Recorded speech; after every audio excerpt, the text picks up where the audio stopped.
আজ যাচ্ছি সাধের নিমন্ত্রণে। এমনিতে তো বাড়ির মেয়ে বউদেরই নিমন্ত্রণ ছিল, তবে ঋষি ছোট মানুষ বলে ফাও। আর এত গরমে আমার সাজগোজ করার ক্ষমতা হয়নি। যাকগে, বেরিয়ে তো পড়েছি। এমন সময় খেয়াল করলাম আমরা তো গিফটই ছেড়ে এসেছি। তাই ঋষি দৌড়ে গিয়ে বাড়ি থেকে গিফট আনলো। শাড়ির কালারটা সুন্দর না? যাকগে, আমাদের পাড়ার একেবারে সামনের বাড়িতেই নিমন্ত্রণ। আর আজকে বীভৎস গরম ছিল। এই বৌদিরই স্বাদ।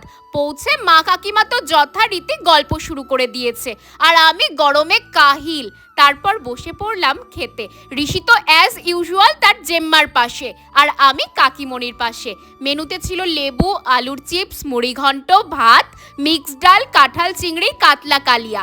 আর রান্নার টেস্ট কেমন আমাদের পেটুক বাবু মানে ঋষিবাবুর থালা দেখে তো বুঝতেই পারছো। তারপর চাটনি, পায়েস, দই আর দুধ চমচম।